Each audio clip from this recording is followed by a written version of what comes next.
चीन के कदीम दौर में एक पहाड़ी दरगाह के करीब एक छोटा सा गांव आबाद था।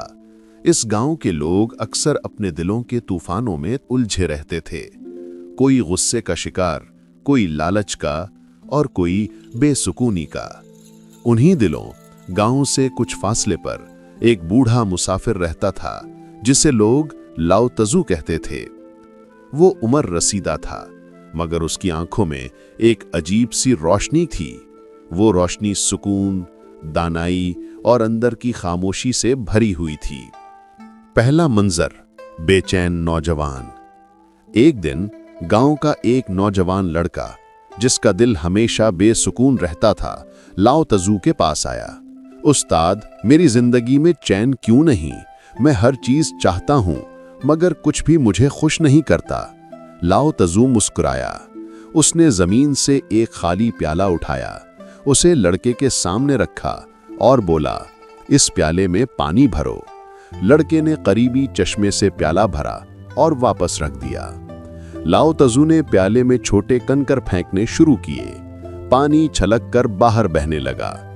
देखा, लाओ तजू ने कहा, जब प्याला भरा हो तो एक छोटा सा कंकर भी उसे बेसुकून कर देता है। नौजवान हैरान हो गया। उस्ताद, क्या मेरा दिल भी ऐसे ही भरा हुआ है? लाओ तजू ने सर हिलाया। हाँ, तुम्हारा दिल ख्वाहिशों से भरा हुआ है। जब तुम अंदर जगह खाली करोगे तब सुकून खुद ब खुद आ जाएगा। दूसरा मंजर, ताकत का भरम। एक और दिन गांव का एक रईस लाओ तजू के पास आया। वो गुरूर और दौलत में डूबा हुआ था। मुझे ताकत चाहिए, उसने ऐलान किया। मैं चाहता हूं लोग मेरा हुक्म माने, मेरी बात सुने। लाओ तजू ने उसे करीब के दरख्त के पास ले गया। दरख्त पर एक खुश्क टूटी हुई शाख थी। इस शाख को तोड़ो। रईस ने फौरन जोर से इसे तोड़ दिया। लाओ तजू इसे आगे ले गया और एक दूसरी हरी ताजा शाख दिखाई। अब इसे तोड़ो।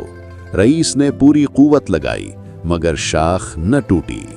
लाओ तजू ने कहा, खुश्क शाख कमजोर होती है लेकिन सख्त दिखाई देती है। ताजा शाख नरम होती है मगर टूटती नहीं। ताकत नरम दिल में है, सख्ती में नहीं। रईस खामोश हो गया। तीसरा मंजर, आखिरी सबक। वक्त गुजरता गया। नौजवान सुकून में बढ़ने लगा। रईस आजिज़ी सीखने लगा। एक दिन दोनों लाओ तजू के पास आए और पूछा, उस्ताद, आपकी दानाई का आखिरी राज क्या है? लाओ तजू ने दूर उफक की तरफ देखा जहां सूरज डूब रहा था। पानी की तरह बन जाओ। पानी बहता है, रुकता नहीं। वो झुकता है मगर हारता नहीं। वो गहरों में जाता है मगर बोझ नहीं बनता। जो पानी की तरह है वो कभी शिकस्त नहीं खाता। ये कहते हुए लाओ तजू मुस्कुराता हुआ पहाड़ों की तरफ चल पड़ा। उसकी चाल में वही खामोशी, वही ठहराव और वही रोशनी थी। लोग कई साल इससे सीखते रहे, मगर उसकी कहानी आज तक यही है। तुम अपने दिल को जितना खाली करोगे, जिंदगी उतनी भरपूर हो जाएगी।